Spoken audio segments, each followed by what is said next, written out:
Yo, welcome back to another video. Today, just be reacting to the top 5 most overrated players in the NBA history. I wanted to look for one with less views because I feel like those people usually have more knowledge and are more knowledgeable about the subject they're talking about. So yeah, let's just get into it. Starts up a firestorm quicker in sports debates than the term overrated. To many, sports couldn't say bad. Yet this, of course, does not stop people from being offended and getting outraged. Yeah. With that said, I am more than certain a large contingent of people will be pissed off at this list. And to that I say, too bad. This list covers the 5 most overrated players in NBA history. Starting off the list at number 5, it's Tony Parker. Good old Tony. Where do I begin? Entering the... I'd say a little bit. People use him too much to bring down Tim Duncan. NBA as a 19-year-old out of France in 2002, Tony Parker spent most of his career protected by the San Antonio media. That is to say, nobody really gives a shit about San Antonio, so a lot of the shady shit that Tony did goes unnoticed. Putting aside the fact that Tony Parker fucked a teammate's wife, Brent Berry, this list strictly cares about what a player did on the court relative to their reputation. Make no mistake about it, despite the fact that I believe Tony Parker was overrated for reasons I'll get into later, he still did have a hell of a career. A 4-time NBA champion, an NBA Finals MVP, what's up, Steph? 6-time NBA All-Star, and a 3-time All-NBA second-team selection. And a third-team All-NBA selection in 2009 for good measure. So you're probably saying, how is he overrated? Of course, this is all just personal preference, but I always felt that Tony Parker was never a dominant point guard, or at least one that deserved all the recognition that he got from being on a consistently good team. And quite simply, Parker just didn't have elite production on a consistent basis. He never finished top 10 in points per game, and only twice was he ever top 10 in assists per game, never finishing in the top 5. Some may say that Parker lacks the typical explosive individual stats of elite point guards because he happened to play on a team that what the fuck is that logo? And while this might be true to some extent, Parker didn't necessarily dominate the advanced stats categories either, finishing just top 10 in Bro, I swear, if he uses PER in this entire video, I'm done. Bro, PER is like the worst stat to use. PER is like the worst advanced stat. Efficiency rating twice, never finishing top. Win shares is even worse. Fucking up teammate by probability. Oh my gosh. Yeah, win shares is also bad. 10 win shares and only finishing top 10 in win shares per 48 minutes one time. And while Parker does have a Finals MVP on his resume, he wasn't necessarily a great postseason player either, finishing with a career postseason player efficiency rating of 16.8, which is good, but not superstar level. His career win shares per 48 minutes in the playoffs is a dreadful 0.84. So while Parker's postseason counting stats might look nice to some people, they are strictly a product of being at the right place at the right time and not because Parker was super efficient. Even in the 5 NBA Finals Parker appeared in his career, his numbers still don't jump out on the page, despite a Finals MVP. With career averages of 16.5 points and 4.5 assists per game in 29 NBA Finals games, one could easily mistake Tony Parker for that of Kyle Lowry. There's absolutely no question that almost every NBA player in history would take Tony Parker's career in a heartbeat. Just, make sure you don't let your wife anywhere close to him. Coming in at number 4, it's Isaiah Thomas. Which one? Drafted 60th overall in 2011. I'm sorry. Not that Isaiah Thomas. The other Isaiah Thomas. Okay. A couple months ago, I would say he was kind of underrated. But now, I feel like he's, a little bit overrated. I feel like people look past the fact that he won all of his championships outside of his individual peak. The reason the Pistons were a good team was because of their defense. But Isaiah was a negative on that end.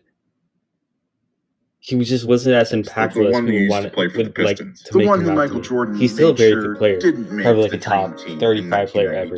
But gee, I wonder why Michael Jordan hated Isaiah Thomas so much. It couldn't be because Isaiah Thomas's Pistons teams beat Michael Jordan's Bulls 3 straight years in the playoffs. No, I'm sure it wasn't that. Or the fact that on several different occasions, Isaiah individually ate his lunch. I'm sorry, I don't mean to go on a diatribe. After all, this is a video explaining why Isaiah Thomas is overrated. So why am I showing clips of him doing very well against the second best basketball player of all time? Well, because I like to piss off Michael Jordan fans. I like to do that too. Anyway, let's get to the real reasons why Isaiah Thomas is my 4th most overrated player in NBA history. Again, like every other player on this list, Isaiah Thomas was not a bad player. I cannot stress this enough. He was, in fact, a great player for a short amount of time. And that's exactly why I believe him to be overrated. Many people have Isaiah Thomas as a top 2 or 3 point guard of all time. Yeah. At that point, I feel like he's overrated. I wouldn't say he's top 5, to be honest. Actually, yeah, not top 5. He just wasn't that good. He had about 2 or 3 truly elite seasons, and he was done being a good player by the time he turned 29 years old. And while Isaiah Thomas has much better per-game averages than number 5 on this list, Tony Parker had in his career, his advanced stats were not that great. At least, not as great as you would expect for a guy who's consistently considered one of the 2 or 3 best players at his position ever. Only 2 times in his career was he top 10. I'm not looking for anything about. And although Isaiah Thomas did get better in the postseason, winning 2 rings and a Finals MVP, God damn, Steph Curry must feel like shit. His numbers still weren't anything that would make you think this guy is one of the 2 or 3 best players ever at his position. He ranked 52nd all-time in postseason player efficiency. Well, I'm not listening to anything about PBR. I believe Isaiah Thomas is a top 10 point guard of all time.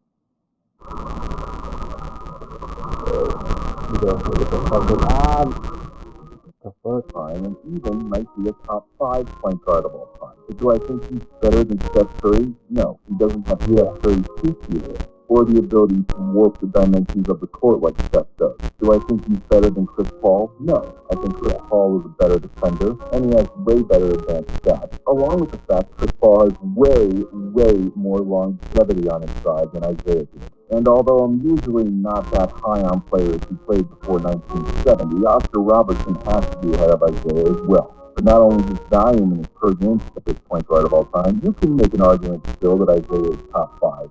But I would put Isaiah more in that next tier of guys like Steve Nash, Jason Kidd, and Gary Payton. And if you disagree with me, well, that's your problem. Coming in at number 3 is Carmelo Anthony. Carmelo Anthony. I love Melo, so I don't want to do this.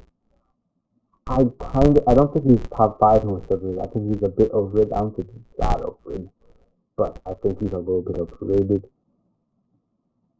Especially his peak, my God. Yeah. I've been puzzled by Carmelo Anthony's popularity. Sure, he scored a lot of points, not a lot of shots, and he played for the Knicks for 6.5 years, but still, I've never quite understood why he seems to have such a dedicated, rabid fan base, one that almost rivals those of Kobe and LeBron. The difference is that LeBron and Kobe are 2 of the greatest players of all time, while Carmelo is not. I've always had a theory that Carmelo Anthony's dedicated following is due to, in large part, because of his really awesome name, Carmelo Anthony. The type of name that just rolls off the tongue and something like Jeff Smith. Would anybody really give a second and third chance in the league when it's obvious that he sucks? I don't think so. I also think Carmelo has remained relevant throughout the six of the 2004 NBA champion Darko Milicic. But let's get to the nitty-gritty. Let's actually look at what Carmelo Anthony did on the court during his career. It's undeniable that Carmelo Anthony has scored a lot of points, 26,314 to be specific, good enough for 17th on the all-time scoring list. There's no question that Carmelo Anthony is going to be a Hall of Famer once he retires, but really that's not saying much anymore. The Basketball Hall of Fame is a lot like the Kardashians. The standards for them letting black men inside of them. No.